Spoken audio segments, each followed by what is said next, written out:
A very good morning to all present here. I'm Ankita De, and it's my pleasure to extend a warm welcome to the inauguration of EPGP 17th batch. Joining us today are our esteemed director, Professor Debashish Chatterjee, our distinguished chief guest, Mr. Adil Zainulbhai, chairman of the Capacity Building Commission of India, and all other dignitaries and participants present in both the MDC and PGP auditorium.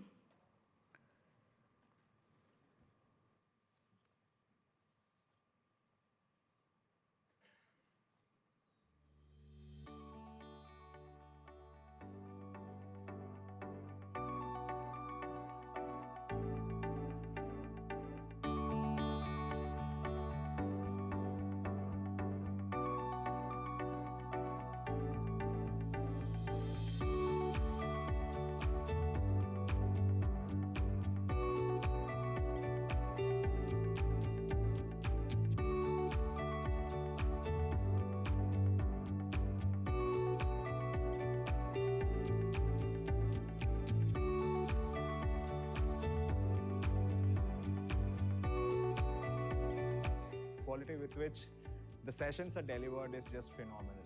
And I'm pretty excited to see if I would be able to grasp so much of information here and which will help me in building in my career ahead. Take leap for this particular journey for 2 years, and I'm going to enjoy along with this batch of about 500 people.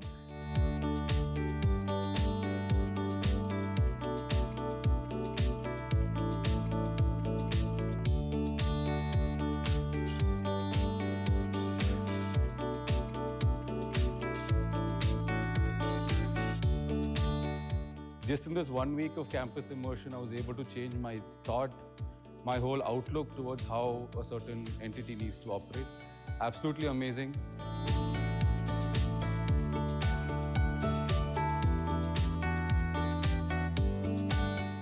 And the arrangements here are very nicely done. So the pickups and all was very planned. Detailed information was given to us. Within the campus is where you interact with the faculty and the staff. So it's looking to be a great experience.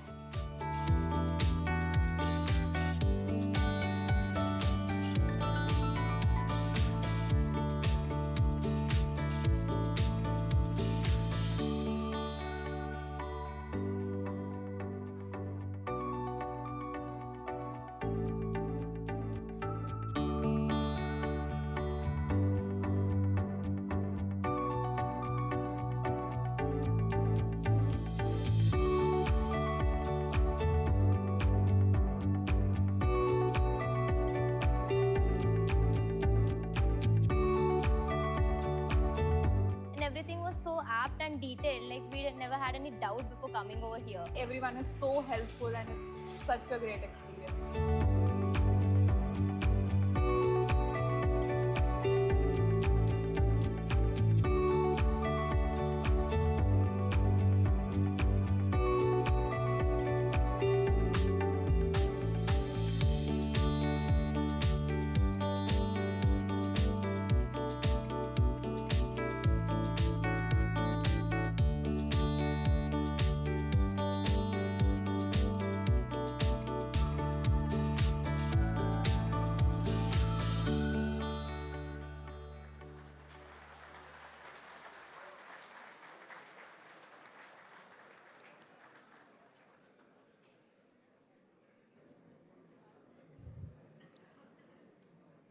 I would now request the dignitaries to kindly come on the stage.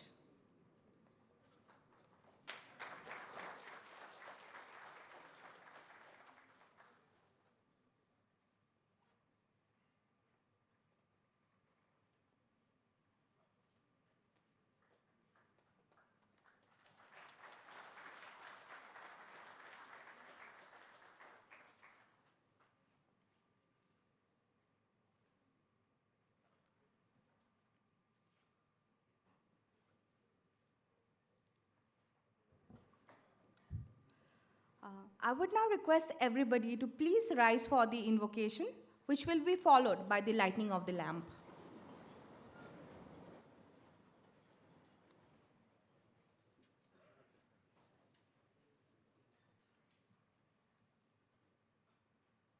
मैत्रीं भजत अखिलहृजयत्रीं मैत्रीं भजत अखिलहृजयत्रीम्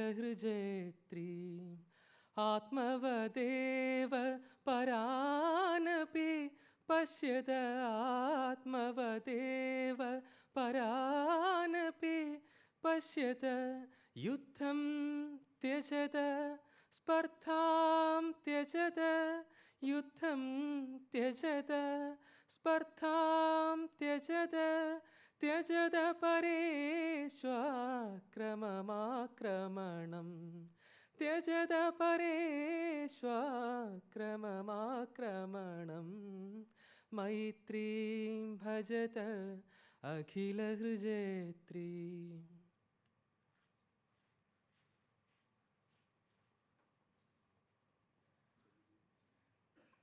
I would request the dignitaries to kindly come and light the lamp.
Thank you all.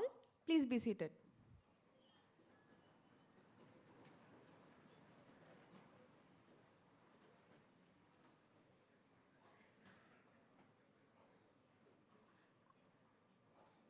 I would now like to request Professor Chitwan Lalji, Chairperson EPGP, to kindly welcome the batch, also to introduce our esteemed chief guest.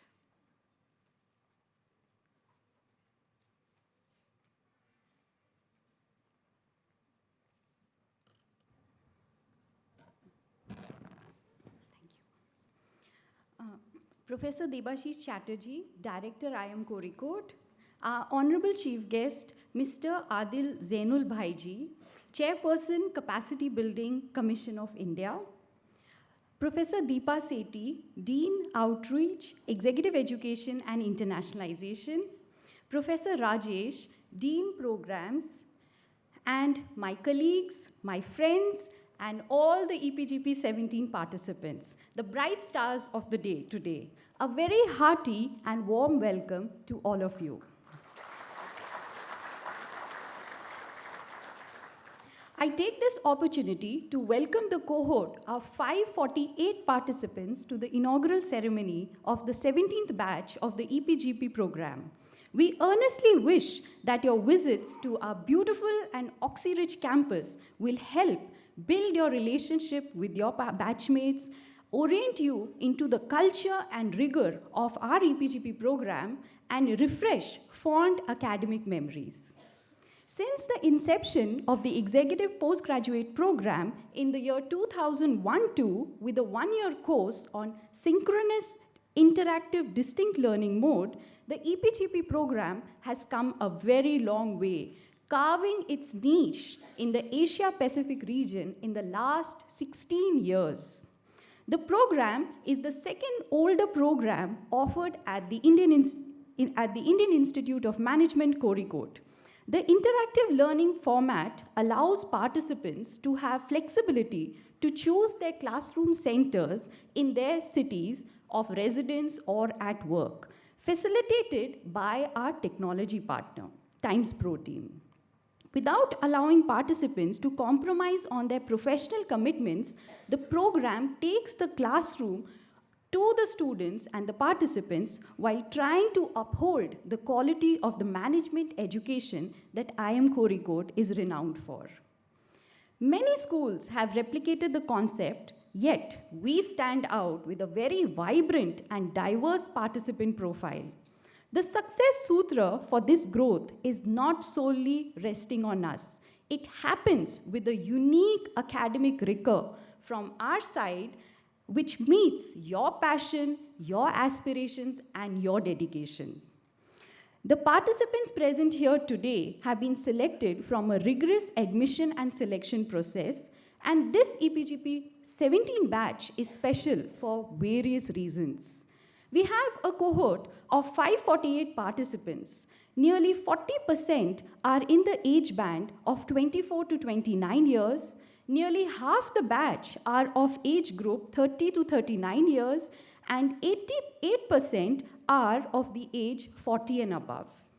On the experience side, nearly 30% have 3 to 5 years of work ex, another 30% have 6 to 9 years of work ex, 27% have 10 to 15 years of work ex, and 12% have beyond 16 years of work ex. We have a representation from 150 firms and a collective shared work experience of nearly 5,595 plus years. And that's an immense knowledge and an immense experience which you bring to our platform. We have participants from more than 350 organizations across different functional forms. Participants in the current batch are from both the private and the government PSU sectors, that is both government as the central and the state government. IT sector contributes to more than 35% of the cohort. The rest of the participants are from diverse areas such as consulting, banking, insurance, investment, automotive, sales, marketing, advertisement, manufacturing, e-commerce, real estate, petroleum, energy, electronics and communication, education, aerospace, and the list is still going on. We have collaborations with many major companies for this program. Many companies, including Deloitte, JSW Paints, and Boeing, provide 50 to 100% equivalent scholarship to their employees who are enrolled for our EPGP IL program. The 548 participants, they are distributed across 6 sections. Half the batch has already attended the orientation program and the in-campus, and the rest participants will be attending the same from tomorrow up to 20th of December 2024. Despite the increased professional and personal responsibilities at your end in life, a big hand to all of you for the courage, confidence, and your aspirations to pursue learning despite the odds that most have been stacked against you in multiple stages.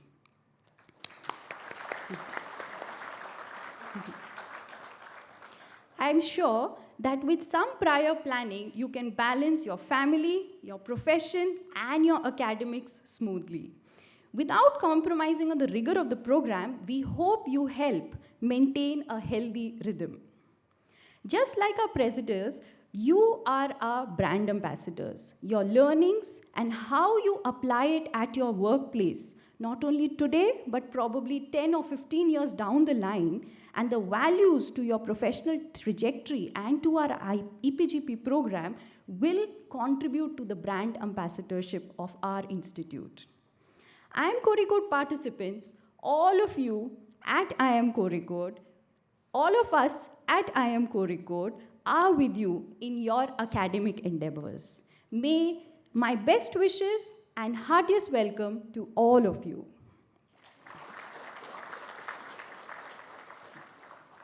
On this momentous occasion, I take great pleasure in introducing our esteemed chief guest, Mr. Adil Zainulbhai ji. Adil ji is the chairperson of the Capacity Building Commission of India, which was set up by the Honorable Prime Minister of India in April 2021. He also serves as the chairperson Board of Governors at IIT Ropar. He served as the chairperson of Quality Council of India from 2014 to 2022. His board memberships include Network 18, TV18, Reliance Industry Limited, Larsons and Turbo Limited, and Cipla. As chairperson, CBC, he heads the commission in executing the vision of Honorable Prime Minister, Mission Karma Yogi, to help each civil servant have the training and tools needed to deliver performance for the citizens of India. As chairperson, Quality Council of India, Adil ji was involved in many initiatives across the government to improve quality of goods and services and the efficiency of government processes. He helps in measuring Swachh Bharat and other flagship government schemes in various sectors such as infrastructure, health, education, and coal. Known as one of the most world's foremost management consultant, Zainulbhai ji retired as the chairperson of McKinsey & Co. India after a 34-year career. Prior to returning to India in 2004, he led the Washington office of McKinsey & Co. and founded the Minneapolis office, helping clients across sectors as diverse as telecommunication, consumer electronics, energy, banking, infrastructure, and healthcare. Recently, Adil ji co-edited the book Re-Imaging India, which featured 60 authors, including prominent businessmen, academicians, economists, authors, and journalists. Adil ji grew up in Bombay and graduated in mechanical engineering from IIT Mumbai. He also has an MBA from Harvard Business School. Adil ji is very active in community and social causes. He is a board member on the Parimal Swastha, Parimal Foundation, and Anand National University, and other foundations. In his spare time, he enjoys sailing in Mumbai Harbour. I would request our director, Professor Debashish Chatterjee, to honor the chief guest with a ponada and a small gratitude for making time for us.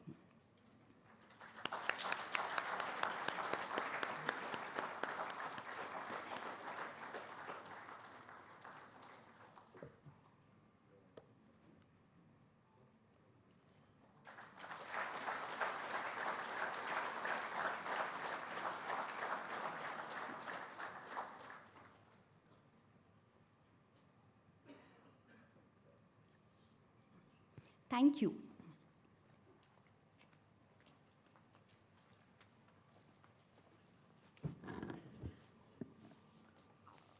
Thank you so much, ma'am. Professor Debashish Chatterjee, Director of IIM Kozhikode, has taught leadership classes at Harvard University and at the Indian Institutes of Management of Calcutta, Lucknow, Kozhikode for nearly 3 decades. The longest-serving director of a first-generation IIM, he has been reappointed to head IIM Kozhikode for a third 5-year term in June 2023. Professor Chatterjee has been awarded the prestigious Fulbright Fellowship twice for predoctoral and postdoctoral work at Harvard University. A prolific writer, he has published fiction and non-fiction, including Leading Consciously, Krishna, The Seventh Sense, and Timeless Leadership, which has been translated into several national and international languages. His latest book, Leadership Chronicles, published by Penguin Books, is a tribute to his pioneering efforts towards globalizing Indian thought. He has taught the art and practice of leadership to more than 1 lakh managers globally in Fortune 500 corporations and over 50,000 school leaders. Professor Chatterjee is credited with transforming a small-town business school, IIM Kozhikode, into an institution of global recognition that is now counted among the top 3 IIMs in India and the top 75 business management schools worldwide, according to the prestigious Financial Times rankings. In a nutshell, Professor Chatterjee is an exemplary individual known for his deep empathy and assertive leadership. He is also a prolific writer, an exceptional orator, and a genuine mentor. I would now kindly request Director Sir to address and welcome the new batch.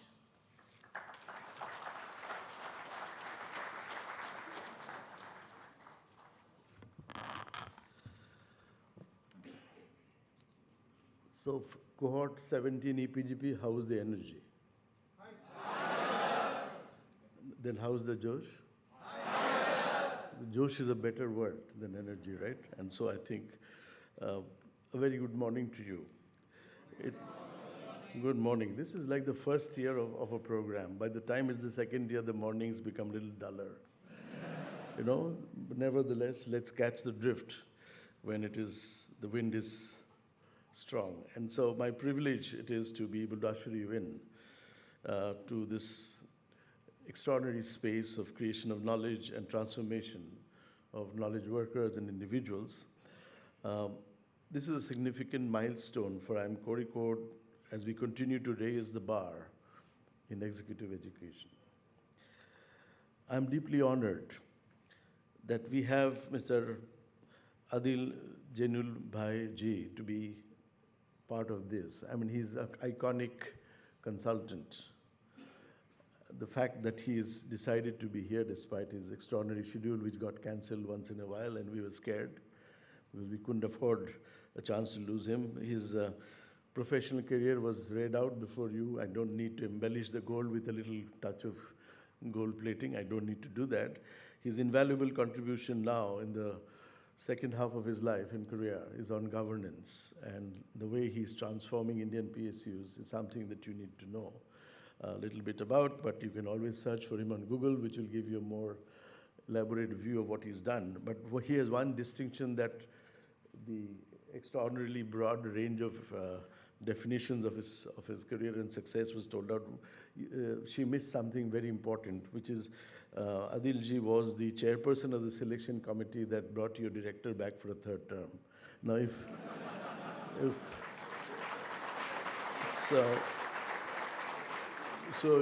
you're not happy with me or want me out, you can look for him. You know, this is something. Sir, it's a privilege to have you with us. The EPGP class of 17th class of 540 odd students is the testimony to the growth and strength and the relevance of this program. We were pioneers in India. We were digitally active because we are physically constrained by our geography. My predecessor had to often fly out of Dubai to reach Delhi because we had no air connectivity. See how we have transformed what might have been a challenge to an advantage, because we went digital much before anybody else could think of it. And this is the result. And our cohorts, about 10,000 of you around the world, on the threshold, some of them on the threshold of becoming CEOs of companies. This defines our growth, our innovation, our imaginative forays into the world of management education. Now, 1/3 of this cohort comes from the IT sector, roughly a decade of work experience, and a quarter are women. From aerospace to accounting is the nature of the diversity of this cohort. So if IIM has achieved a remarkable milestone on the global stage as one of the top 3 schools according to NIRF and top 70 odd, this program, according to Financial Times, this program ranks number 2 in India and 21st or 22nd in the world. QS rank, 21st in the world according to QS rank. You know, the 3 things, I'm going to take a session of yours for a couple of hours, so I'm going to cut my thing short to make allowance for our chief guest to speak. But I can share with you that the 3 things that have made it possible for us to leapfrog into the cusp of what you might call global education space. I was sharing with Adil that, you know, IIMs and IITs have become world famous in India. Now, how do you cross the frontiers of Indian competitive landscape and go into the world and check your mettle there? And I recognize that the 3 things that have made it possible, one was digitization. We were the first mover in this dimension, led by the director at that point in time, Professor Kalro, and I think all I have done is scaled up that in a way that it's visible to you right now. We can't accommodate the demand-supply equation. So a bunch of you sitting there in that auditorium, I hope you're listening in and you're not feeling marginalized. You will be in the forefront of things very soon, just that our space does not allow to accommodate the nature of the demand that is coming up. And this is something that we're very proud of. Digitization has made it possible. The second D was about diversification. In 1 year, we floated MBA Finance, MBA Liberal Studies and Management, Business Leadership Program, and PhD Practice Track for Practice Track professionals. So you can imagine this school has been creating a very new ecosystem for management education. Whereas people used to come to IIMs after a grueling exam, IIMs are now going out to you. And this is very, very different from the model that the exclusive excellence, we are talking about, Adilji will tell you more, as how excellence, if it is excluded, loses its steam and it ceases to be excellent.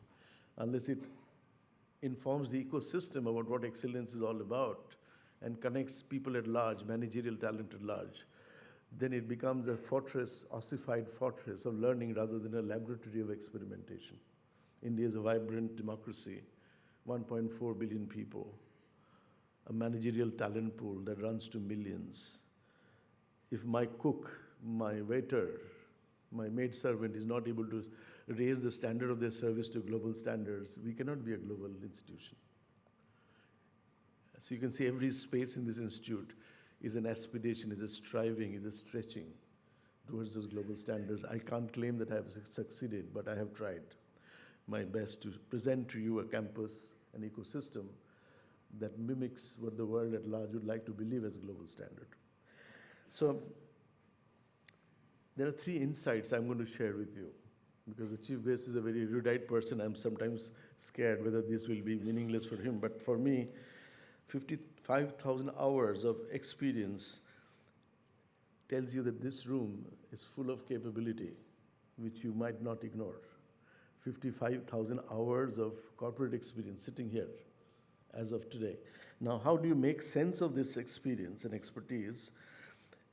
Are you going to be cocooned into your trajectory of life? And this is one of the lessons that I've learned over the years, that if you get caught in labels, in definitions, in tags, in titles, then you forget that there's a world outside whose trajectory is very different from you. And there's a learning curve there that you may have possibly missed out. And the best way to get into that track is to get out of your own comfort zones. So if you start believing in your own bullshit for a long time, then you will be absolutely standing in a world, on a citadel of ignorance where the world has moved on. And so it is necessary that you break those silos. I was in the city of joy called Calcutta, my hometown, a city of philosophy, passion, of poetry, and I met a car driver, and he was driving furiously. 0.1 kilometer per hour is a standard driving, speed in Calcutta during traffic jam. But this guy was breaking rules. So I asked him, what is it that you wanted to be in life? He said, sir, I am a racist. I said, you're a racist? He said, I like racing cars. Then he asked me, sir, how about you? My faculty was also traveling with me. How about you? I said, you asking me? He said, yeah. I said, I drive faculty like you drive cars, so I'm a fascist.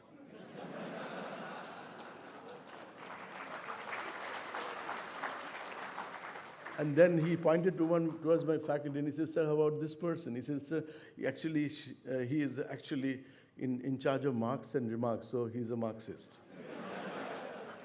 Now imagine some of these labels get tagged onto us without meaning, without rhyme, without reason. Just because you catch hold of this tag doesn't mean that you are there forever. You have to get out of these silos. The moment you steer out of the I am space, you belong to the larger world. And I think you have to know how to connect to ordinary people in their own ways, with a little sense of humor, with a sense of, just being a common person of India. That common touch, if it is missing, then you are missing a bigger picture. And this is very important for us. And so if you want to know from me what is it that are 2 most important things as you go out there, is to figure out how somebody who's very different from you have to see that how do I experience myself in the company of a person who's very different from me? Is there an anxiety? Is there a sense of that I'm not adequate? Is there a sense of superiority? Either way, it's your learning curve, right? And the next thing is that how is the other experiencing me in my company? Are you brushing past the person who's sweeping, not even making eye contact? Are you not even looking towards the person who's serving you a cup of tea? Then the person who's experiencing you would be as a casual, forgetful, individual. So how you're being experienced by the other is just as important, right? And so fundamentally, you have to know how to alter the range of experiences that you've had so far. And that is where the value of this kind of education is. How do you get out, step out of your own experiences? And so for this, you need what you might describe as a reflection. So you must reflect and say, okay, was I very casual in the way I talked to this professor? Was I running, cutting through the lane where people were walking, not worried about brushing against them or dashing them? Did I step into and take more food on my plate than I should have eaten, so leaving a lot of uneaten food for people to glare at? These are very, very important issues for us. Small things do matter. For this, you need a day's reflection. You sit back tonight and look at the whole day in reverse video mode, and you will figure out a lot of things you wanted to say, you could not say. A lot of things you said, you did not say. A lot of things you say should not have been said at all, right? Things like that would come to your surface. And then you realize that there's always a room for improvement, correction, feedback. So this place is meaningless. You saw an Arjun statue there. This is our iconic, and this is what I gave to Adilbhai. Now, an Arjun cannot be an Arjun without a Krishna. Alexander cannot be an Alexander without an Aristotle. A Chandragupta cannot be a Chandragupta without Chanakya. EPGPs cannot be EPGPs without your faculty. So please applaud whosoever is here.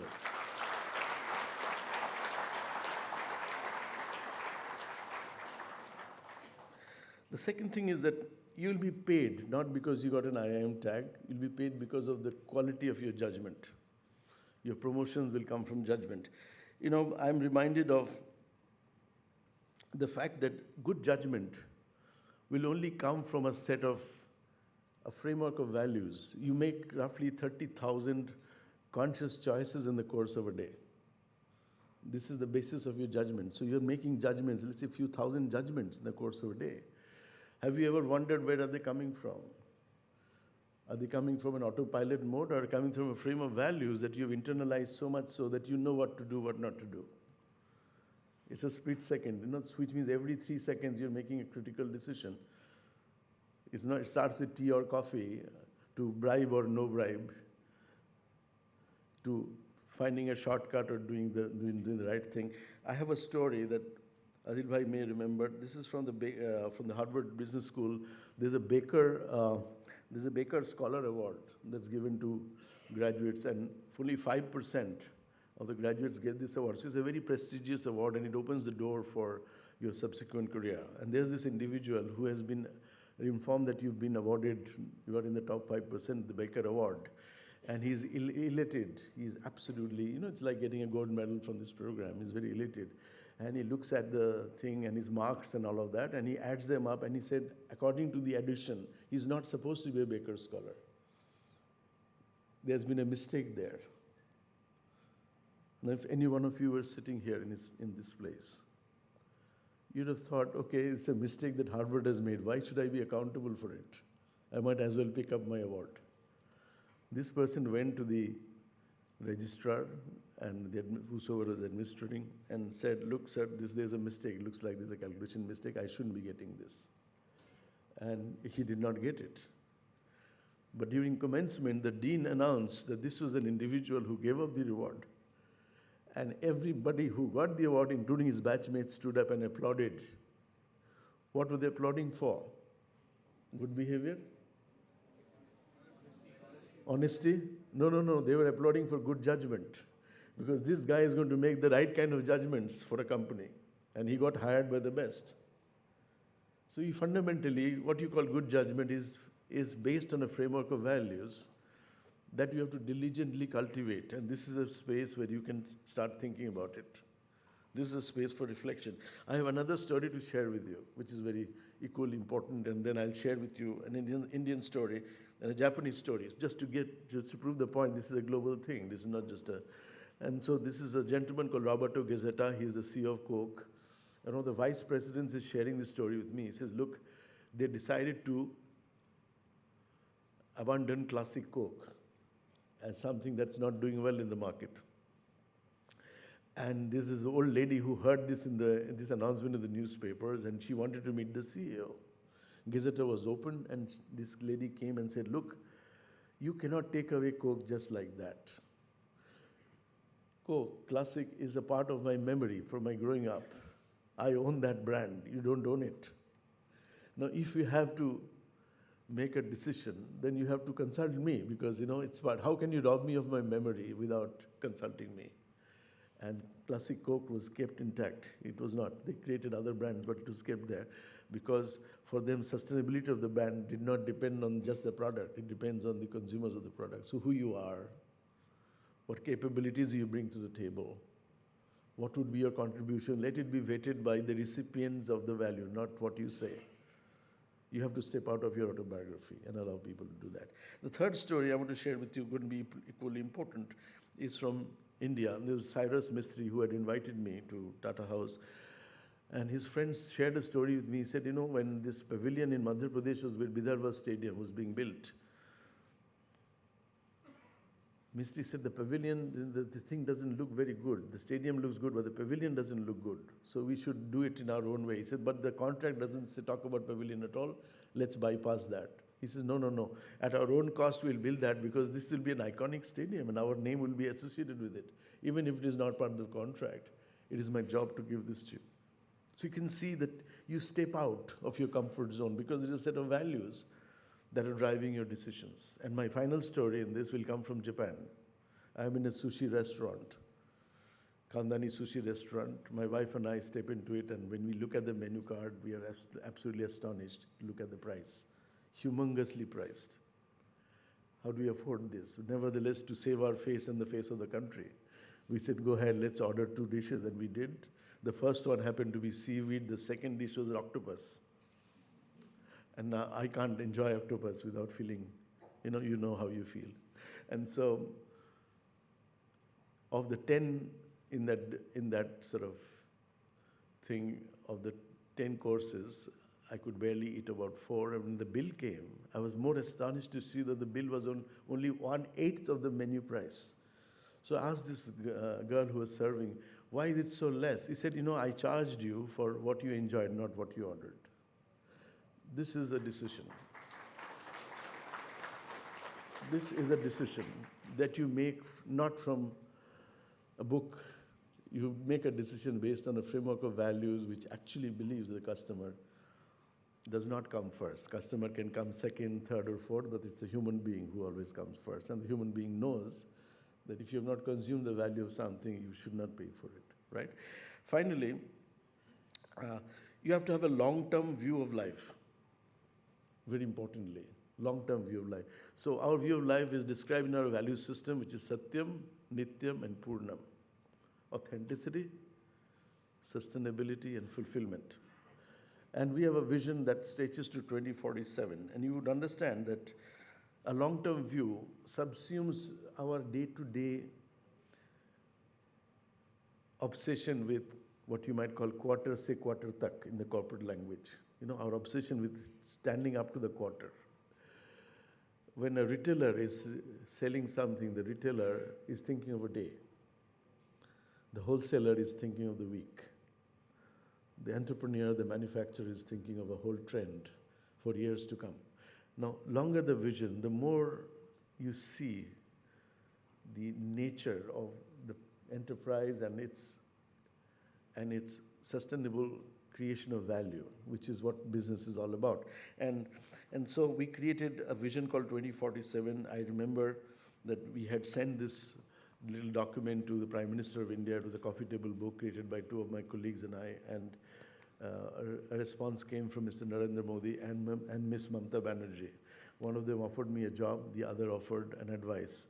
And after 10 years, 2047, which is 50 years of independent IIM Kozhikode and 100 years of independent India, is an inflection point for us to understand what we should stop doing. And we recognize that a lot of the practices of the past, best practices of the past, don't hold true, don't hold any good anymore. Because fundamentally, it is how we not just look at the future, but how we create the future. Future is not sitting like a dark target to be hit by us. It is something that we create. So how can you create a future for yourself and for this organization at the same time? I would urge you to immerse yourself in this learning experience and bring your A game to a 75 minutes lecture or a case presentation. You have to bring your A game. You can't be sloppy. When you're walking towards the lecture hall, your walk should be to bring about an A game in your attention, in the way you read your case studies. If you fall short of your own expectation, the institutional expectation, you're not bringing your A game. And every assignment that you do the best you can. That's all that will take you to that space, to that pinnacle that we hope to reach in 2047. Thank you and Jai Hind.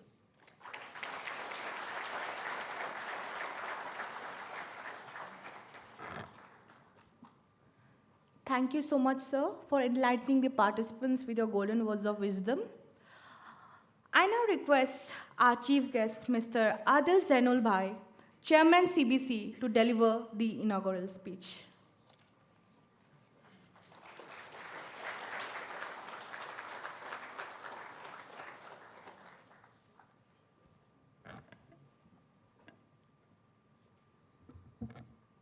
Good morning. Well, I'd like to start out by, I'm going to give you a little bit of my life story and how I got to where I am and what I'm doing and what I learned along the way. I actually don't have a speech, so I'll just talk from things that I have seen, and then hopefully we can have some kind of an interaction. But as I start, and I'm not asking the professors here, how many of you are born after 1977? Okay, that's a lot. How many of you were born before 1977? One person. All right.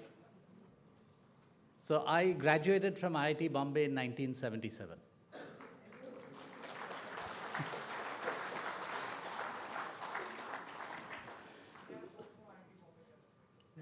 So since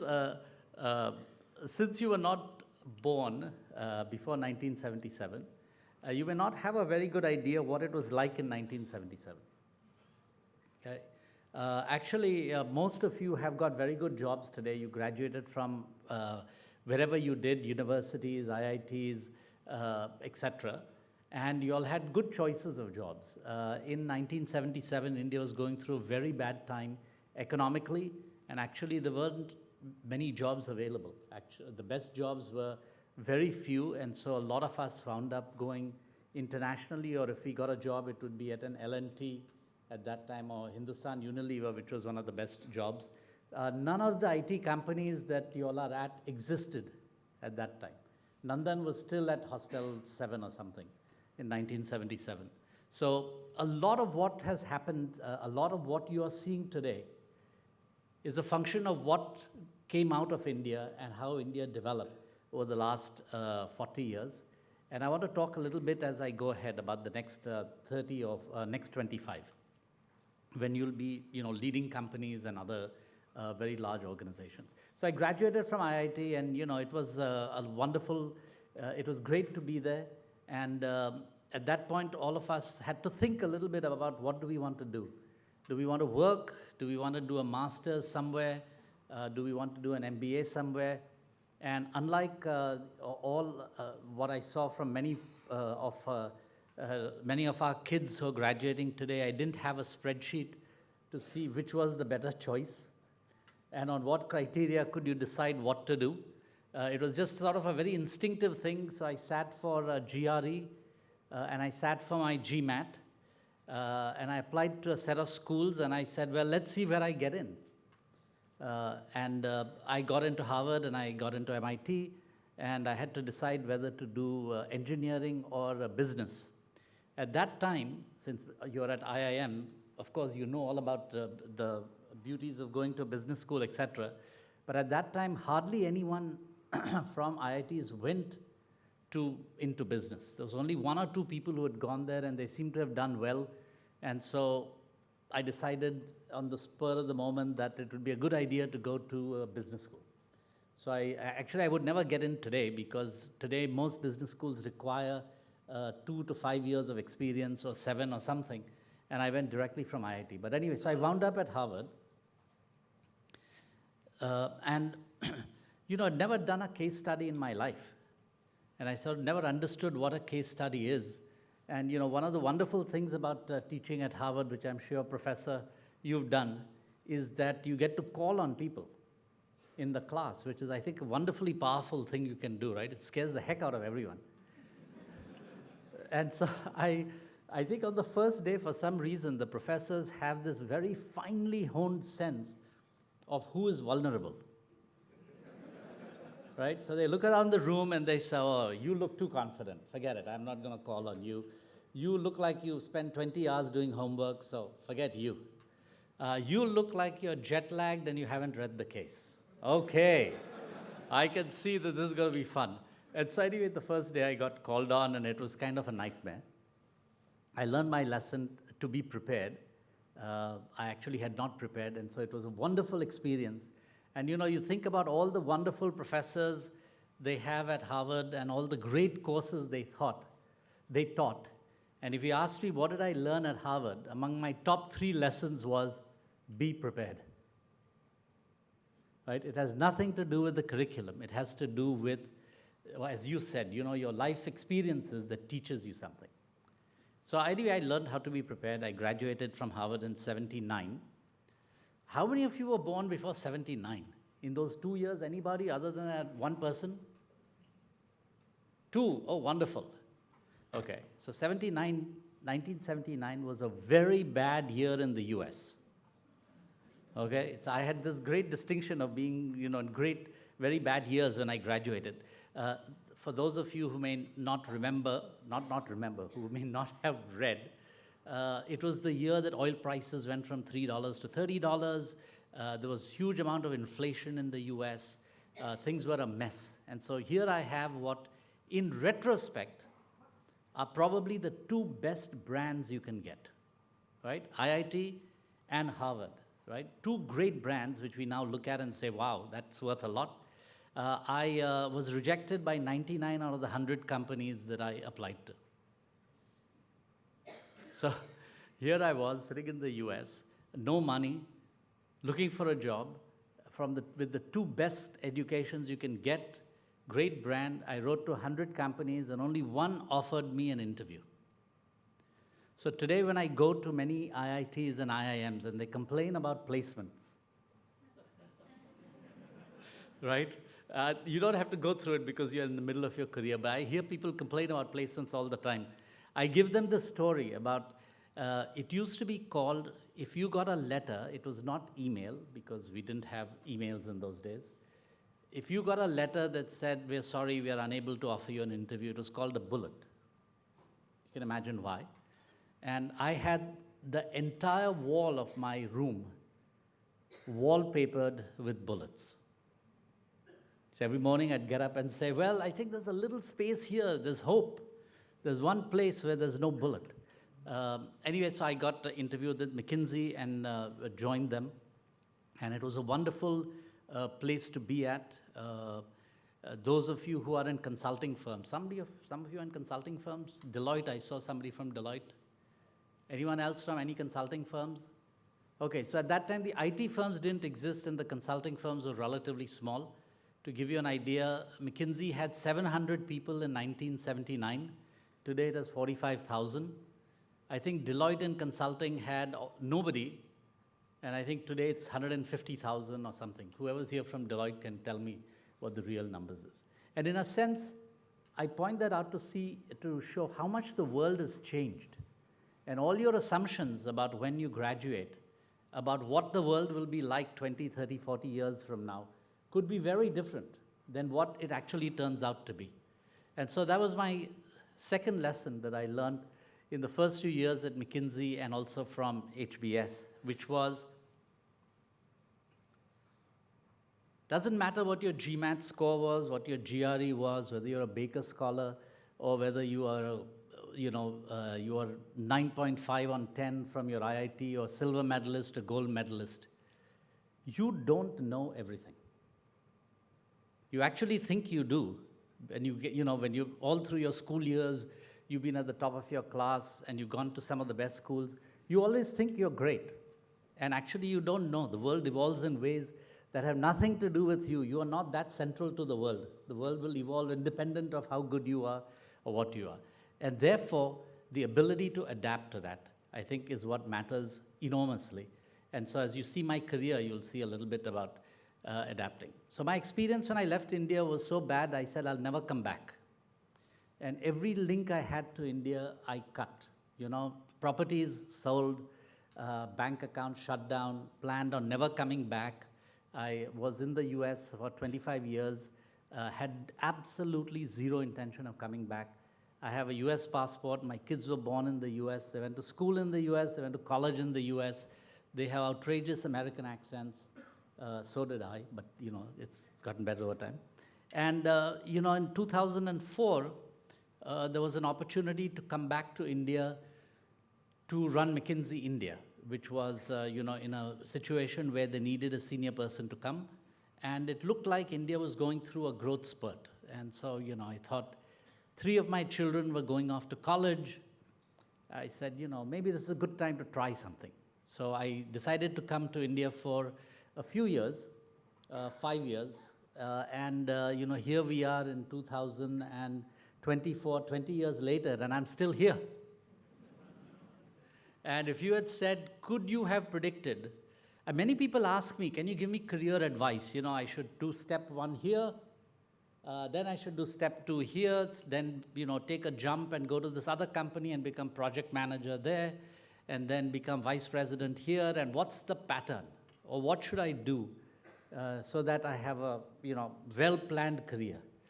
And I said, you know, as you said in some of the messages that you gave out and some of the stories you gave out, a well-planned career is an oxymoron.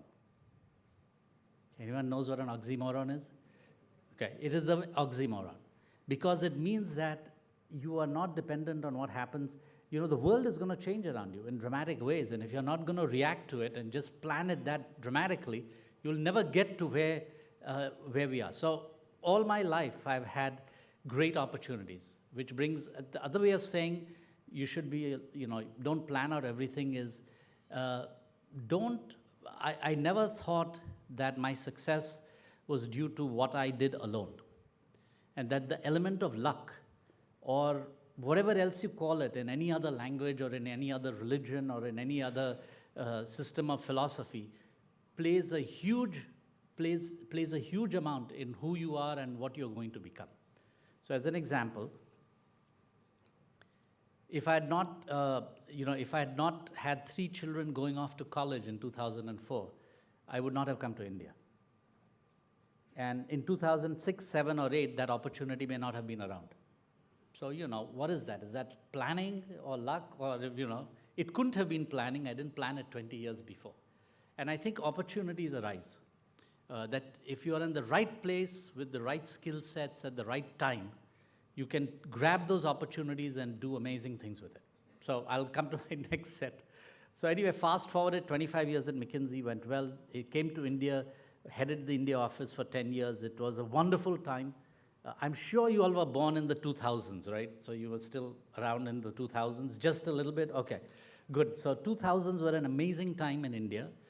We went through a massive boom, and then we went through a massive, hangover as a result of that boom, but it was a wonderful time. And I retired from McKinsey in 2014 when I turned 60, which is a very good system. So I retired, and I made 2 or 3 decisions then that I think have served me well, and then I'll come to my element of luck. So I said after 35 years of working, I'm not going to work for anyone else. I will not take a full-time job anywhere else. And if I can, and I get a chance, I'd like to do something to help the country. I've made enough money. Why not do something different? With no idea what to do, just, that was my thought. And for 6 months, nothing happened. I was on a few boards, and, I was trying to finish up some of the work that I had done.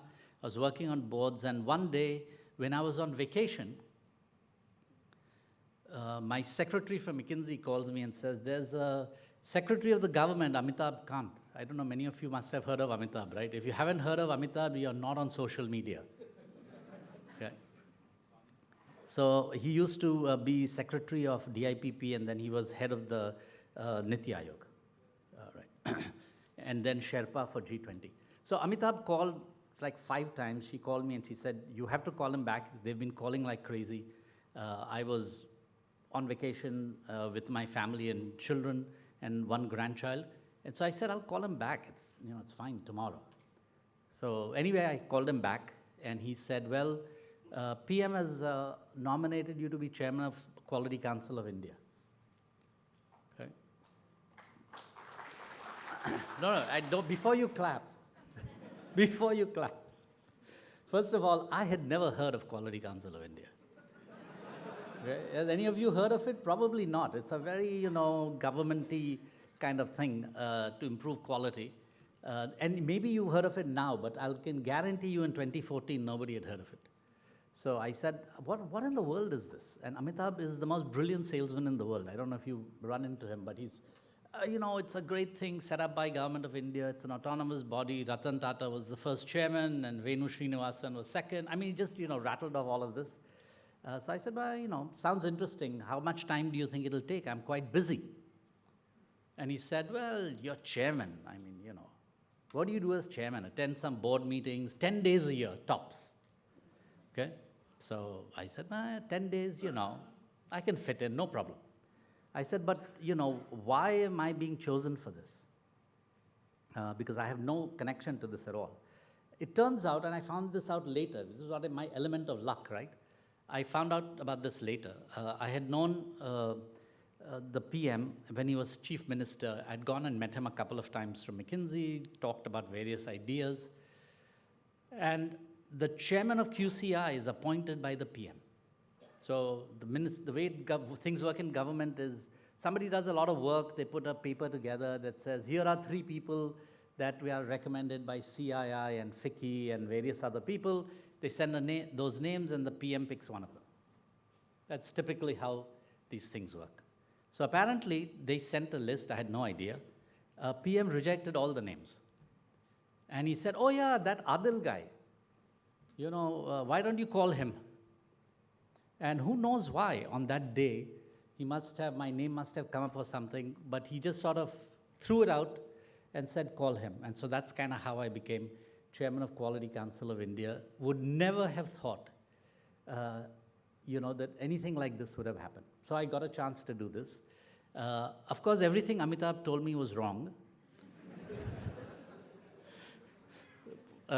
You know, if you want to do something, you have to spend time on it, right? It takes time to make something happen. So the next 8 years, I spent 200 days a year at Quality Council of India. It was a fabulous job. I had, it paid nothing,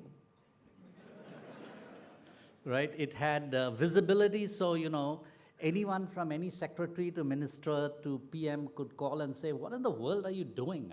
You know, quality is terrible. So literally, you know, if the PM went somewhere or if a minister went somewhere and saw something of poor quality, they'd say, oh, Adil bhai ko bolo, horrible quality, ye kya hai? And you'd be sitting there going, well, you know, I don't know, we have no jurisdiction over this. Anyway, it was a wonderful time. Got there mostly by luck, but sometimes you're in the right place with the right skills at the right time, and you have to jump on it. So I jumped on it. I spent 200 days a year.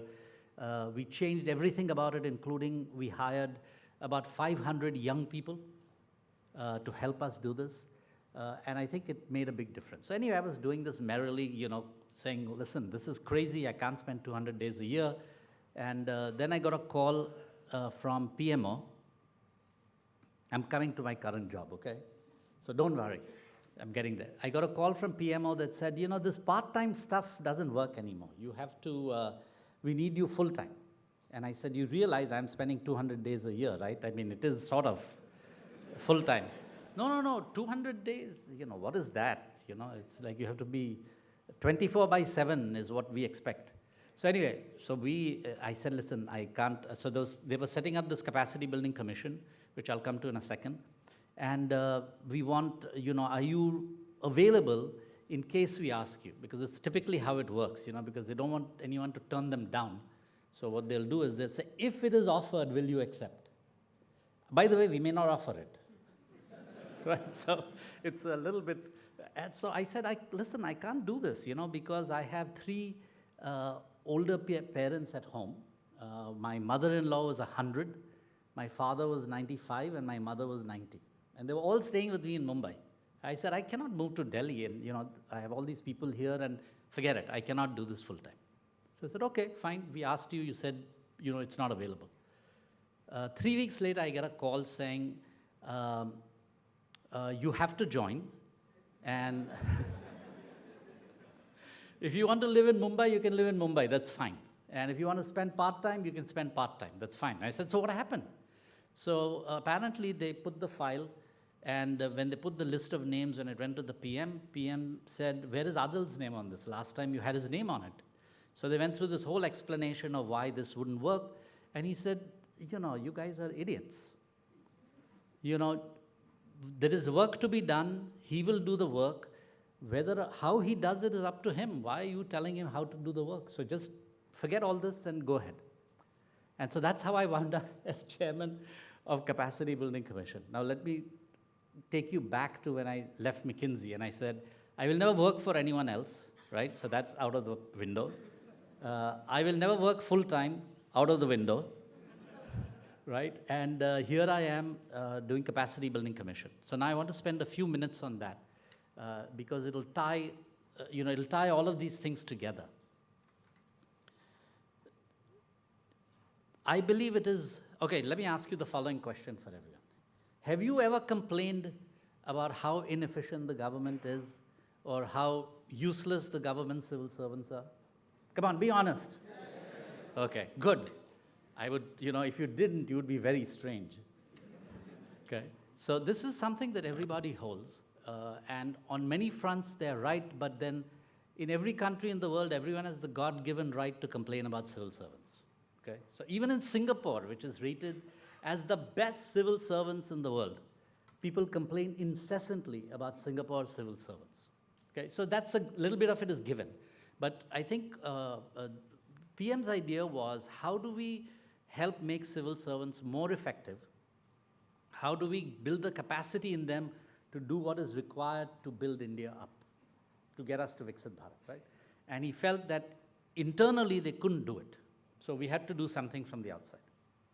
So he formed the commission, and the goal of the commission is help me reform the bureaucracy.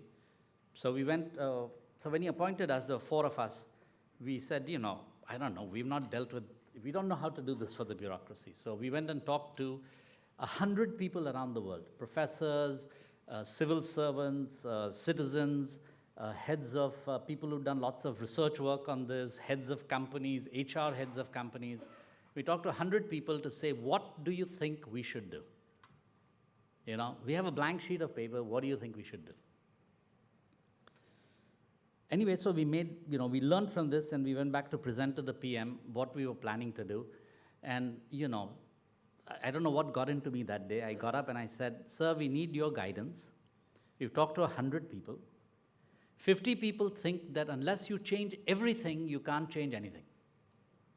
Okay, so if you don't change recruiting, if you don't change, transfers, if you don't change promotions, if you don't change pay, you cannot reform the civil service. So you have to change everything. The other 50, and therefore you will fail. The other 50% said, if you try to change everything, you will not be able to change anything. Right? So there are 2 modes of failure. I don't know if you notice this, right? 50% said you'll fail because of this, and the other 50% said you'll fail because of this. Nobody said you'll succeed. Right? So we said, this is what we've got, what do you think we should do? We had an idea, but we thought we would get his input. And he was very smart and thoughtful. He said, we tried to do a lot, and this is a very big civil service, and it has a lot of tradition. It's been here for 200 years, and we've been at it for 75. So if you try to change too many things, it will be very difficult. So take one thing. Take one thing, and I think this is the third lesson that I'd like to leave for everyone. Take one thing and make a difference.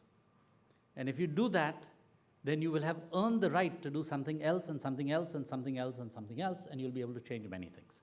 So take one thing. And he said, why don't you take training and work on that and make a difference. So, you know, generally when you get a suggestion like this from the PM, it is sort of like, do this. Okay? It was not a request. Do this. But anyway, that's what we are planning to do. So now another one of my questions. I'm going to give you 4 choices and you get to vote. Even the other group should vote. So you can watch, okay? You're going to get to vote. I'm going to ask you a question and I'll say option A, B, C, D. Listen to the options and I'm going to say which of these is correct. Okay? Just so that we get to know. Number of central civil servants in India. Okay? Option 1, 10 million. Option 2, 5 million. Option 3, 3 million. Option 4, 100,000. Okay, got it? 1, 10 million, 2, 5 million, 3, 3 million, 4, 100,000. Just raise your hands just to get a sense, you know, he's not going to grade you on whether you got the right answer, okay? So don't worry about it. Just, okay, option number 1. Central civil servants, 10 million. Debashish, you can see in the other room, I can't see. Nobody, okay, good. Okay, 2 here, okay. 5 million, option 2, 5 million. Okay. Option 3, 3 million. Option 4, 100,000. Okay, so it's always a fun game, okay? Most of the time when people think about bureaucracy, they think about the IAS officers. Is that right? Generally, I mean not everyone, but generally people say bureaucracy. I asked you also, same thing, right? Everybody says that. There are only 5,000 IAS officers, okay? 5,000. Total number of central civil servants is 3 million, of which the people whom everyone thinks as being the bedrock of bureaucracy is only 5,000.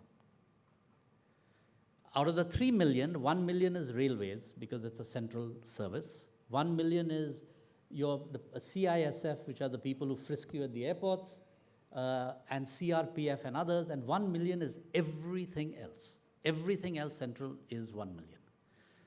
Just for the fun of it, state is 22 million, and urban local bodies is another 5 million. So we have a large number. Out of the 3 million at the center, if you say class A officers, which is IAS and others, IAS, IFS, your chief inspectors of police and all of that, is less than 2%. Okay? 90% are class C officers. The people whom the citizens meet every day and interact with, and the people who get the work done, okay, is 90% of those people, and they're class C officers. They are things like reception clerks, ASOs, tehsildars, if you go down to the right. That is what is the Indian civil service. It is not the high end. It is all of that. Most of them get little to no training at all. And if they're lucky, they'll get some training when they join as an induction program, and then somebody will remember that they're around 10 years later and give them a little more training. Okay, so that's kind of the situation we found ourselves in, a very large thing. So we focused on, I'm not going to go a lot into this, but to give you an idea of everything I learned at McKinsey, everything I learned at QCI, sometimes you have all the right skills to be in the right place at the right time to make a difference. Can't be predicted as to when it'll happen, but it happens. As a result of all of that and a lot of hard work, we've gotten to the point where we've built a digital training platform, because you cannot train 3 million people physically. It's not that easy. So we have a digital training platform on which we now have about 6 million people, 30 million courses have been taken. It's the largest training system in the world, built in 2 years. And so now we made a difference.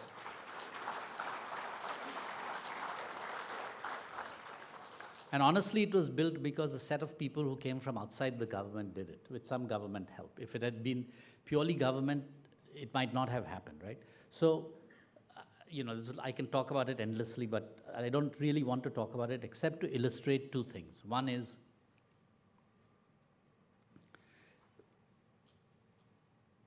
sometimes, or not sometimes, many times, luck plays a huge role in where you are. And if you jump in and grab it with both hands, and you can make a difference based on everything that you have learned before.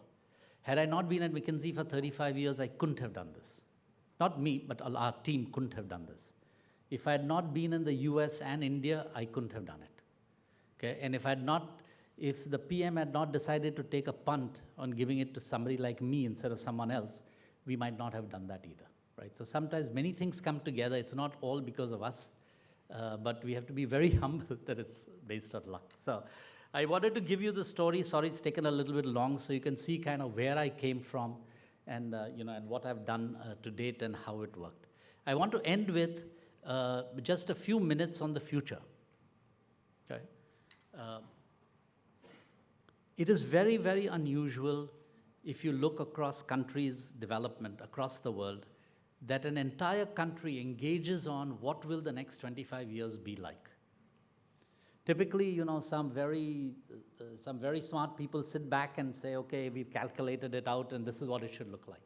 Very rarely does the dialogue in a country shift to what will we be like in 2047. And the notion of Viksit Bharat, which is developed country by 2047, is actually something that has entered lots of people's consciousness. So many of you in 2047 will be in your 50s. 50s? Anyone thinks they'll be retired from here in 2047? I hope not. Oh, no, not, okay. So 2, okay, that's fine. But you'll be doing something because you'll still be, at an age where you can do something. So the reason I bring this up is most of you will be at a very senior position and will be at a pinnacle of your career around that time. And therefore, it's a phenomenal opportunity. And not only is it a phenomenal opportunity for you, but it's a phenomenal opportunity to influence what the country will be like in that time. Okay? We are not going to get there just because one day we said, I calculated that if we grow at 5% on my spreadsheet, by these sectors, that we will get to a developed country. There is a huge amount of work to be done to get there. And I think many of you, and a very large proportion of our youth, people who are graduating from schools and colleges, will have to play a very important role in it. In your own way, nobody's asking people to give up their careers. But I think one thing to think about, once again, in terms of luck, is there's a very popular fable, I don't know where it is from, must be from the Puranas somewhere, that, in a forest, each tree was competing with the other to say, I am taller than you, I have a bigger canopy than you, I have better fruits than you, and all of it is because of who I am, right? Because I'm a better tree than you are. None of them commented on the fact or even had a discussion about the fact that the soil, which was somebody else had put in there, and the climate that somebody else had put in there, is actually 90% responsible for whether they are there or not and how well they're doing or not. And I think we should know, what I'd request all of you to think about is that soil under which you are going to succeed is something that doesn't happen naturally. It's a result of a lot of work that all of us put into it. And we will never get there unless you are all also helping make that happen. Viksit Bharat. Now, I'm 71 years old, I've done enough. So now it's up to y'all to make sure that you can build something that fits the aspiration of 1.4 crore Indians. And you're the best and the brightest, otherwise you wouldn't be here. And if the best and the brightest spend all their time only thinking about themselves, they will be like the trees that have forgotten that the soil is what allowed them to succeed, and that they can pay attention to that and help in what they do. I would never ask all of you to give up what you're doing and go do something in the social sector, but nothing is stopping you from paying attention to it a little bit and making sure that you recognize that is what allowed you to succeed, and that is what you're going to build on. And so what I always encourage people is, it is extremely easy, because it's so easy, you know, when I said how many of you think the government is inefficient, and how many of you think they are corrupt, and how many of you think about civil servants being useless, right? At the very least, if you start thinking about it as, there are a very large number of people who are working very hard to make sure the soil is there for you to become a tall tree, or a tree with great green cover. And what can you do so that you can do your little bit to help that soil? Okay? Whether it is to keep things clean, whether it is to participate in something, please do that little bit, because it makes a difference. I want to end by, just for the fun of it, giving you a little bit of a comparison of working in the private sector and the public sector. Because people always ask me, so what has it been like? How did you manage going from, and how did you manage not to get completely eaten up in the government after you went from the private sector? Which happens quite a lot to people. So I'll say, I'll give you 2 or 3 anecdotes which will give you the difference, which will tell you what the difference is. Most of you, many of you are from IT companies? Okay. What is the single metric on which you are judged at the end of the year? Or the 2 metrics? You have a metric, right? You have your little APAR or whatever, right? Sorry? APIs. You have your KPIs, right? Okay, which is 2 or 3 things, which ultimately comes together to say, you know, profit, customer satisfaction, and you finished your projects in time or something, right? Okay. What's the KPI of the government?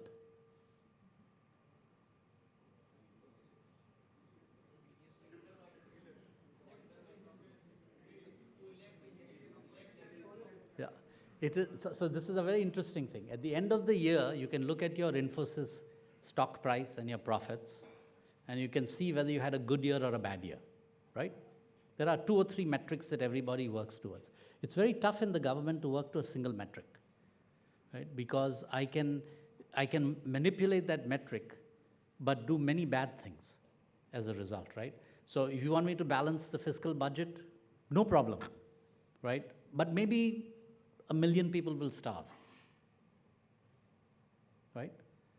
Or you want me to spend more on education, great, but maybe there will be no outcomes, right? So there are many balancing. So the first thing that I learned about the government is, you know, it's quite, we are all very good at, listen, please don't confuse me with everything else, right? Just tell me what you want me to optimize, and I'll optimize that, and I'll give you the results at the end of the year, and that's how I got promoted before everybody else, right? Most companies, you have a very clear target, very clear vision, and you do that, and you'll do well. First thing I learned in the government is that there are many competing targets. They are not just many, but they are competing with each other.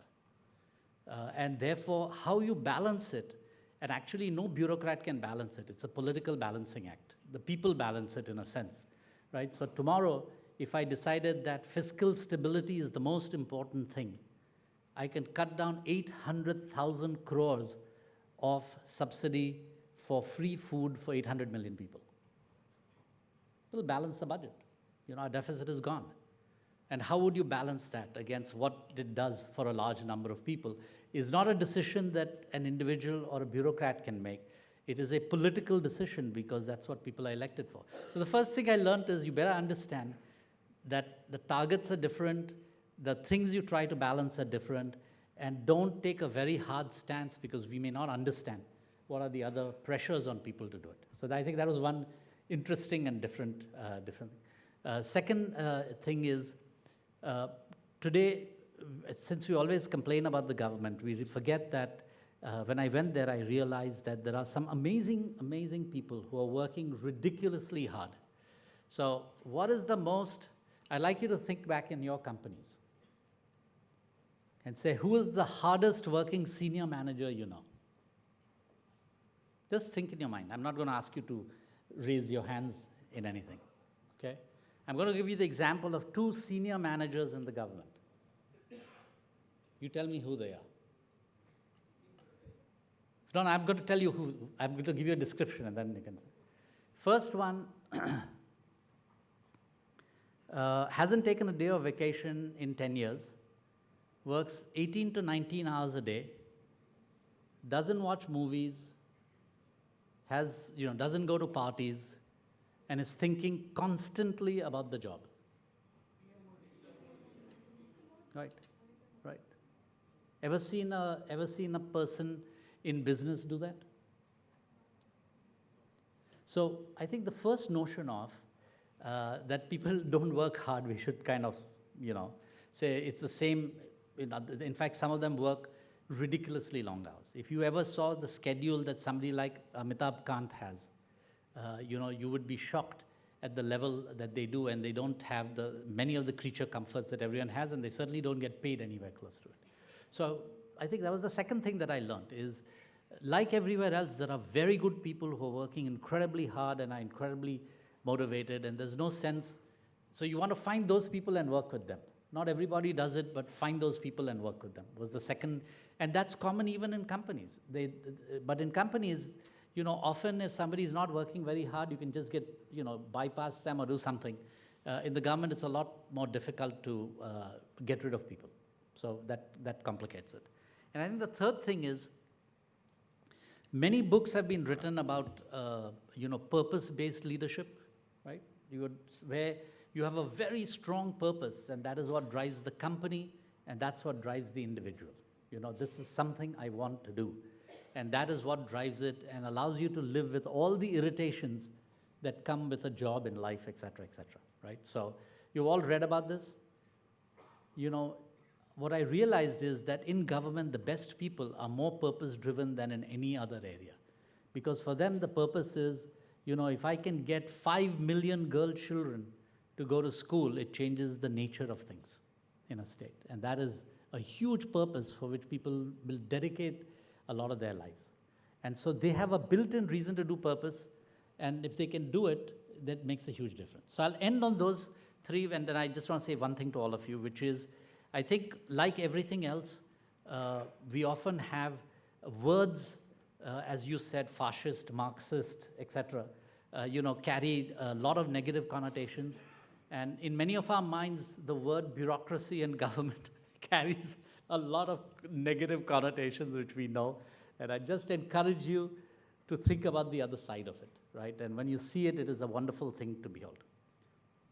And lastly, I would say, as I said to my colleagues at IIT when I went back there, I said, this is a great time to graduate. This is a great time to be in middle management. This is a great time to be in India, because the most exciting times that you will all see are when you're building something. Maintaining something is never as exciting as building. And today we are all engaged in the giant project of building India. And you're building companies today that many of you are involved in. And don't ever give up that excitement that comes with creating something. Okay?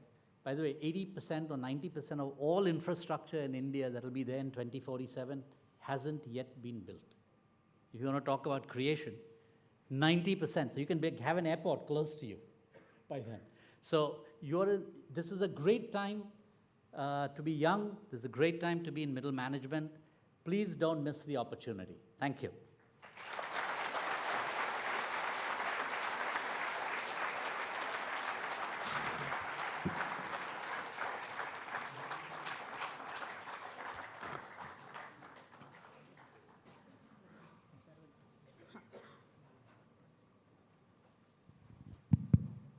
Well,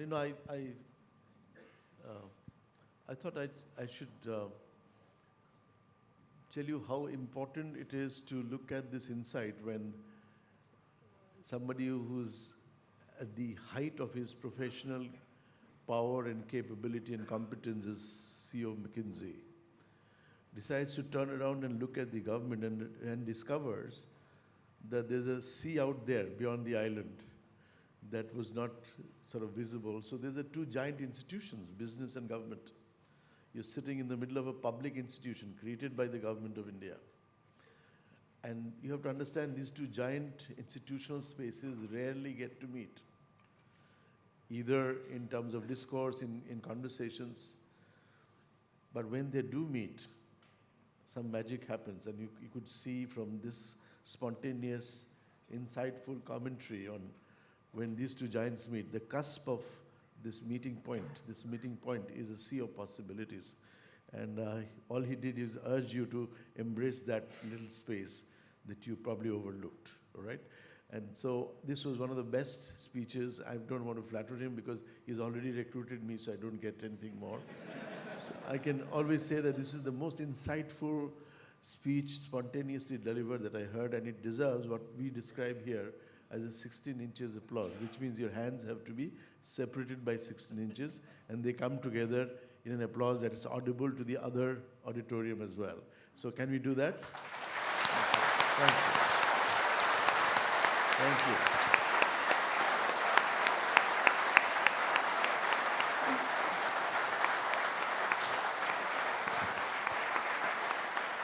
Thank you. Thank you so much, sir, for such an amazingly insightful and inspiring speech. I now request the chairperson to read out the oath before the batch embarks on their academic journey ahead. Questions. He'll take it because we don't want, this includes the room that is missing out. So the first question would come from that room.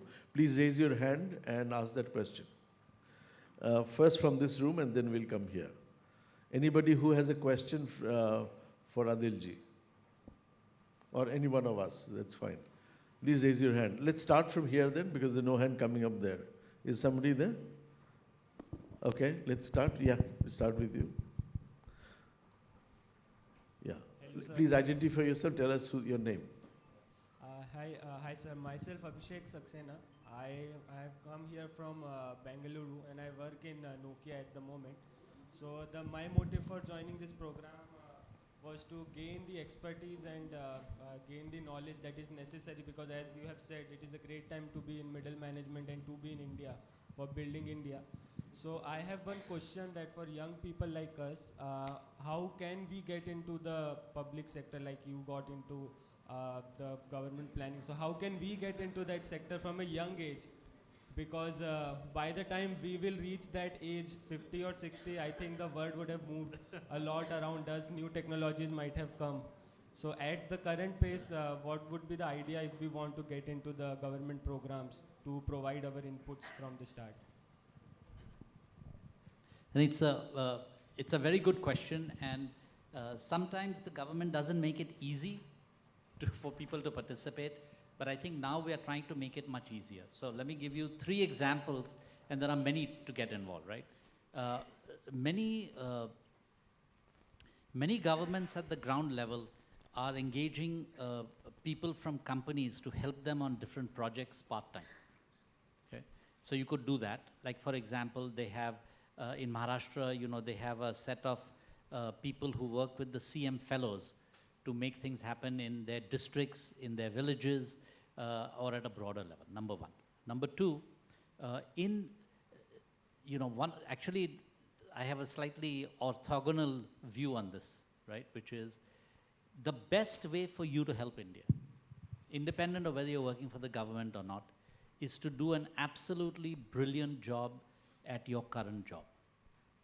Okay? If you are using all your capabilities and your current job and doing really well, it makes a huge difference for India. So that's the first thing that I would say, right? But the second thing is that there are many ways to get involved. Like for example, if you wanted to get involved in the government, I would ask you, and I think 95% of you would not be able to name who is your MLA. Yeah, so some people can, which is great, but most of us couldn't. I mean, when I first came to India, if somebody asked me this question, I couldn't name it. Who's your MLA? Who's your MP? Have you talked to any of them? And they are all, honestly, a very large number of people are willing to get help from people, but everyone thinks that you can't approach them, and therefore they don't. In the CM's office, you will see, I don't know if this is true in Kerala, but in Maharashtra, there are 20 CM fellows who are people with 5 to 10 years experience who are taking a year off to work with the CM as a CM fellow, and they work on some of the most important programs of Maharashtra and make it happen. And that experience that they get there has helped them phenomenally, but it has also helped make things happen. So like that, there are probably 5 to 10,000 young professionals in India who are helping the government in different ways, etc. Right? So I think there are many ways, but you know, I wouldn't wait for the government to take the first step. Right? It could happen, but I would take the first step and just try to get to know it, and then you will find many interesting ways of doing this. On Viksit Bharat, for example, the PM had a very interesting idea, but he thinks like this. He said, why are all you smart people in NITI creating what is Viksit Bharat? Why don't we open it up to everyone in India and ask them what this means? And I think some 100,000 people got involved in thinking about this, right, and giving suggestions, etc., and then working on it if and when the opportunity arose. So I think there are many opportunities. Maybe you have to take the first step and find what it is. Thank you. Thank you. Since we are running half an hour late, I'll take a question from this room first. This room, when we started, this lady there, can you speak? One with She has a mic here. Mic on, yeah. Good morning, everyone. My name is Rajendrani Sarkar, and I've come from Kolkata. I work for Indian Market Research Bureau, Kantar. So my question is mainly directed to Adil sir. So it might be a little controversial, but recently the chairman of Infosys, Naren Murthy, has said that we must recruit civil servants from B schools, the big B schools of India, the big brands of India. What are your thoughts on it? Do you think recruiting people who are motivated, who are inspired through the B schools and not through the rigorous exam that we usually have would make a difference to how governance works in India? I think we should, I'd slightly broaden the question. I know Naren Murthy quite well, and I know he has talked about this, and we've talked about many different things. So I would say that if you looked at the question as, how do we make sure that we get very committed, motivated people into the government, and are we getting the most, are we getting them from every area? So, and the answer is obviously no. So how can we start? And is the right place to start from B schools, right? So the reason that the Union Public Services Commission and this exam that they give to get into the IAS and others is what it is, right? Is because over 50 years, Supreme Court rulings have made it more and more formulaic, right? Which is, how can we take all judgment out of that decision, is what the Supreme Court has ruled. Because if you put in judgment, then you can influence, right? So let's say that it depends on his judgment. Then I can go in and say, Debashish, my very good friend, you know, is here, please, you know, do the needful, as they say, right? So what happened over times is, as a result of various Supreme Court judgments, these things have become very formulaic, and it doesn't serve the general interest well. So this is what he's reacting to. So, but trying to break that is a complicated reform, which I think will happen over time, but not trivially. But where it has started, so let me talk about where it can start, and it's not as big a deal. So Niti Aayog has brought in 10 what are called distinguished fellows and distinguished fellows. These are people with between 15 and 25 years of experience, and they come in for 2 years or 3 years to work for Niti Aayog on something, right, which is an area of expertise. So there is a lady called Debjani Ghosh, who's now in charge of frontier technology. She was head of NASCOM. Before that, she was at Intel. There is, you know, etc. So there are people like that. So you can bring in people without bringing them in as lifetime IAS officers. Okay, all of these problems occur if you're trying to give somebody a lifetime job. But there is nothing stopping us from hiring people who are highly motivated and have real knowledge in different areas at different levels. So I tried to do some of that. So let me give you an example. At QCI, when I started, it had 150 people. When I left, we had 1,500 people.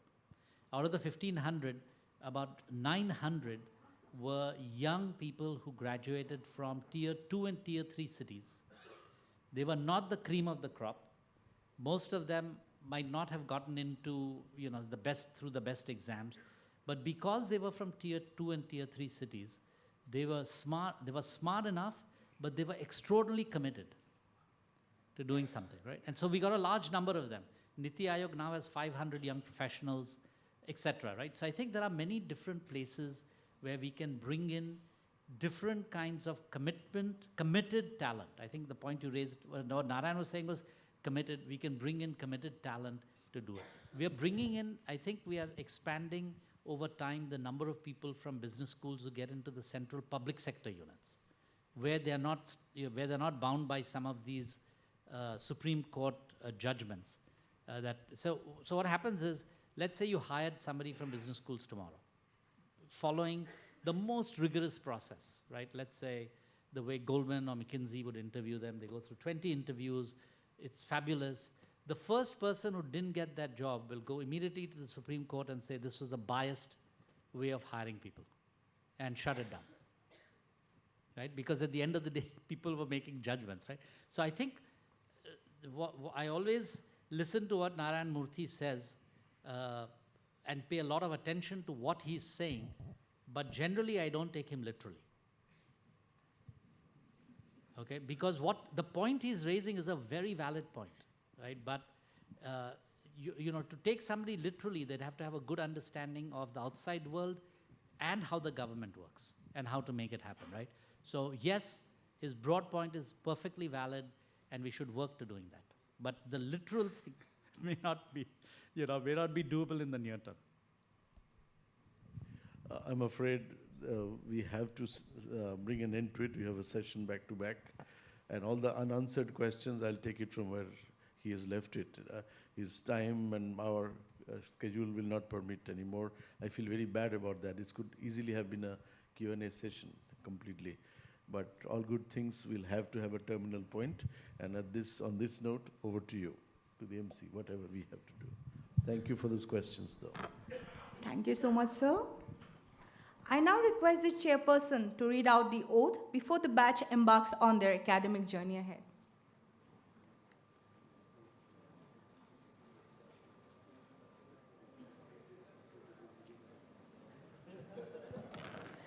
Please rise for the oath.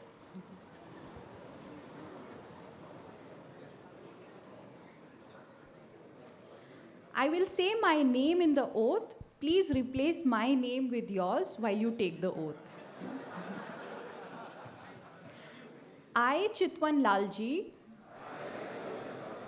as an EPGP participant of the 17th batch of IIM Kozhikode, will take the responsibility of my actions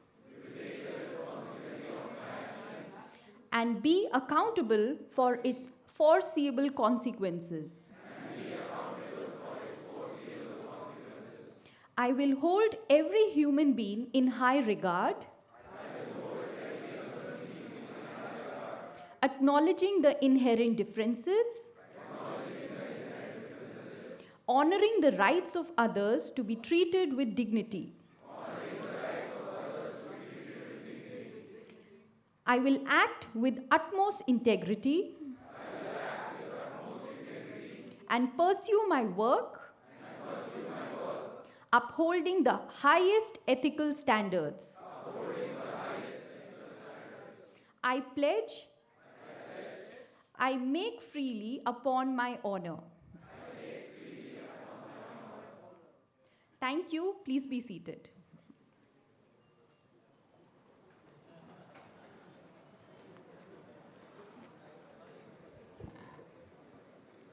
Thank you so much, ma'am. I request Ms. Simi, Administrative Officer, EPGP Office, to propose the vote of thanks. Good morning, one and all. It is an honor and privilege for me to deliver the vote of thanks on this momentous occasion. As we conclude this inspiring inaugural ceremony, I wish to express my heartfelt gratitude to everyone who has contributed to making this event a grand success. On behalf of the IMK family, I extend my deepest gratitude to our director, Professor Debashis Chatterjee, for his unwavering support and visionary leadership, which have continuously shaped and strengthened the Institute's programs. Thank you, sir, for your invaluable guidance and encouragement. A special and sincere thanks to our chief guest, Adil Zainulbhai, sir, for gracing us with your presence and delivering such a thought-provoking and insightful speech. Your valuable words have added immense value to the ceremony, and we are truly grateful for your time and wisdom despite your demanding schedule.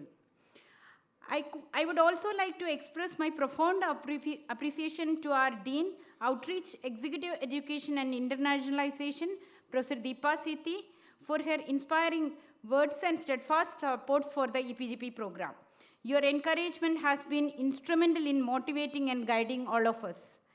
A heartfelt thank you to Professor Chitwan Lalji, Chairperson of EPGP, for her meticulous planning, dedication and commitment to the program. I would also like to extend my gratitude to Professor MP Sebastian, the admissions chairperson, for his tireless efforts and seamless execution of the admission process, which has paved the way for today's event. Special thanks to the faculty community, including EPGP ExCom members, for their immense contributions to both the admissions process and the EPGP program. Your guidance, expertise, and commitment to academic excellence ensure that we continue to deliver a world-class learning experience. I'm deeply thankful to all our distinguished staff members, the academic, technical, and administrative teams led by Lieutenant Colonel retired Julius George. Your relentless dedication and behind-the-scenes efforts have been crucial to the continued success of the executive postgraduate program. Special acknowledgement goes to the exceptional team at EPGP office. Your hard work, passion, and commitment are what make the program run so smoothly and successfully. Thank you for always going above and beyond to ensure excellence in everything you do. I also like to recognize and thank our technology partner, TimesPro, for their constant support and collaboration. Your expertise and collaboration during the admission phases and classroom delivery have been invaluable to us. Most importantly, I extend my heartfelt thanks to the EPGP 17 participants, the heart and soul of this program. Congratulations on embarking on this transformative journey. Your enthusiasm, dedication, and aspirations inspire us to deliver the best learning experience possible. We are confident that this program will empower you to achieve your professional and personal goals. As we embark on this new chapter together, let us continue to strive for excellence and make the most of this incredible opportunity. Once again, thank you all for your presence, contributions, and unwavering support. I wish you all a wonderful day ahead and look forward to an enriching journey with the EPGP 17 batch. Thank you.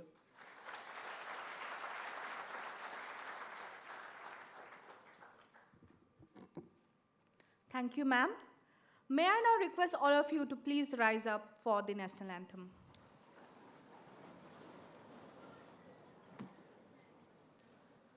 जनगण मन अधिनायक जय हे भारत भाग्य विधाता पंजाब सिंध गुजरात मराठा द्राविड उत्कल वंगा विंध्य हिमाचल यमुना गंगा उच्चल जलति तरंगा तव शुभ नामे जागे तव शुभ आशीष मागे गाहे तव जय गाथा जनगण मंगलदायक जय हे भारत भाग्य विधाता जय हे जय हे जय हे जय जय जय जय हे